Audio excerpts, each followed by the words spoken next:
One of them, when he saw he was healed, came back, praising God in a loud voice. He threw himself at Jesus' feet and thanked him. And he was a Samaritan. Jesus asked, "Were not all 10 cleansed? Where are the other 9?" We've asked this question before, haven't we? Maybe not in those exact words. The other clients we may have helped by working nights and weekends, where are they? The other customers in the restaurant we served with a smile even when our feet hurt, where are they? The church members we made meals for, the neighbors we helped move, where are they? All those birthday and baby showers and weddings, the people we lavished with gifts and time when we have such events in immediate family, where are they? The minister may receive a handwritten note expressing how much that sermon meant to them in their time of need, but after a while, after a few difficult conversations in the fellowship hall, she may wonder, who is grateful? Who appreciates her? She may wonder why she's even doing this. A teacher may see a glow in a child's eyes, that light bulb moment, and even hear a joyful compliment. But one angry parent or a critical supervisor can nearly erase the joy of that one moment of praise. At first pass, I think this story about Jesus sharing this sort of human pathos, this disappointment that we all know, the small percentage of people who may express their gratitude for what we have done. The more the frenetic the pace of life becomes, the more rushed our thank yous can be.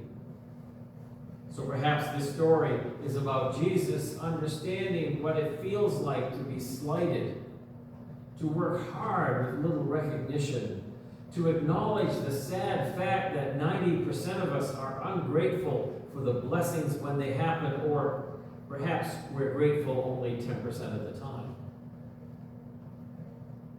I've known far too many church members who have been heartbroken after they have given and given of themselves only to receive constructive feedback or outright slams. They weren't seeking a giant trophy that said best church person ever. A simple thank you would have sufficed. Perhaps that's part of the story today. But I also believe there is more. I can't picture Jesus, who gave himself freely that all may receive grace, would also be found whining, "You never call. You never write." I can't picture Jesus, who called himself the servant of all, seemingly begging for payment in the form of momentary praise. I can't see Jesus lamenting that lepers actually did do what he asked of them, which was to present themselves to the priest. Such a portrayal seems passive-aggressive for Jesus, who confronted the religious and political leaders head-on. When Jesus made rebukes, he would either say it plain, like, "Get behind me, Satan," even to his best friends, or he would tell a story so that people would be able to hear the truth he was sharing, even when that truth stung and implicated them. So there must be more here than at first read. It is a perplexing story, the healing of the 10 lepers. Very similar to the leper healing story in Mark, the Gospel of Mark, except that here we are told that there were 10 lepers and that one returned, and that this returning leper was, of all people, one of those despised Samaritans, a foreigner. Some of the other facts, like where and why the lepers were, to go to the priest. If they were healed, were they healed when they went to the priest, or were they healed upon returning to Jesus? None of those are answered for us. They're not resolved. But what we do know is that one returned. And that one who returned with thank you on his lips was both the unlikely one and the one Jesus said had been made well. So this story, like the healing of the leper, the one leper in Mark, goes beneath the surface. Notice that Jesus doesn't slander the others for not returning to thank him. He blesses the one that did return and sends him out healed and whole. Barbara Brown Taylor, Episcopal priest and former professor of religion at Piedmont College in rural northeast Georgia, and adjunct professor of spirituality at Columbia Theological Seminary, says that the question among us is not, where are the 9, but where is the 10th? Where is the one who followed his heart instead of his instructions? Doesn't the church resemble a dutiful procession of cleansed lepers who are doing the right thing by the temple? Where is the one who wheels around and returns to the wildness of love? When I was thinking about this story in the gospel, it took me back a few years to when we lived in Bluffton, Indiana. My drive back and forth from the church was a little over 1.5 miles. Now, it was not a very descriptive or exciting commute. It wasn't like the drive between here and Freiburg where you could look off and see the mountains or catch glimpses of a lake. Bluffton was like so many Midwestern communities. It had its version of urban sprawl, if you want to call it that, growing north along the major state highway into the surrounding farmland. This north side on which we lived was a couple of miles of fast food chains, convenience stores, new and used car dealerships, and yes, we had our Lowe's and our Walmart right across the street from one another. And right in the middle was a locally owned hardware store struggling to make a go of it. The church that I served was downtown. In downtown, it looked like so many other Midwestern county seat communities.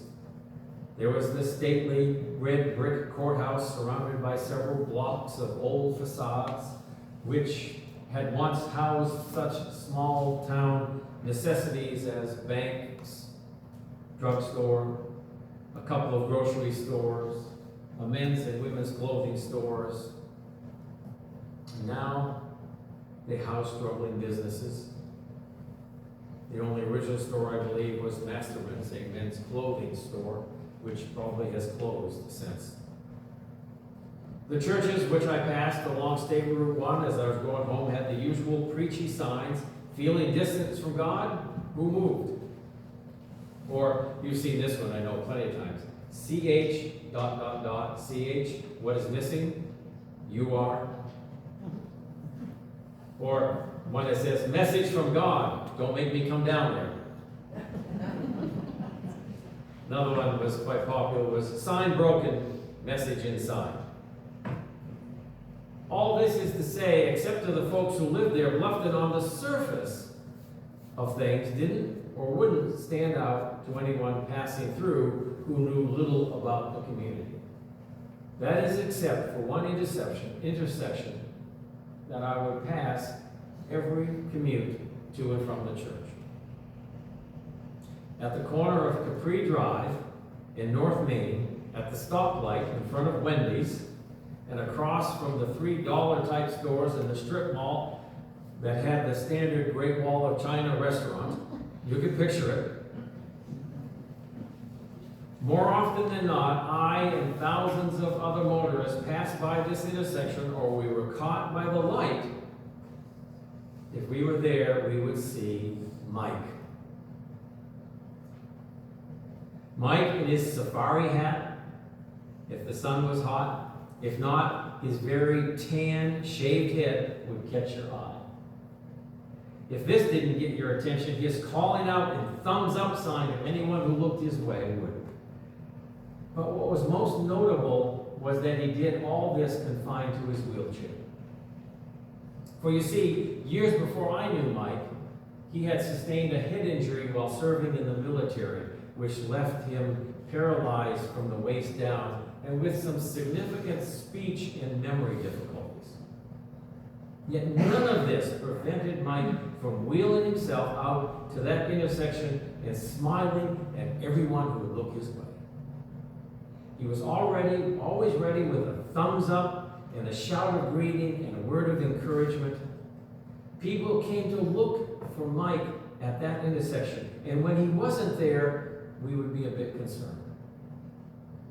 For Mike occasionally would have to, at times where he would have to be hospitalized, but then we would see him again, safari hat on, greeting passing motorists once again on his corner, Mike's corner.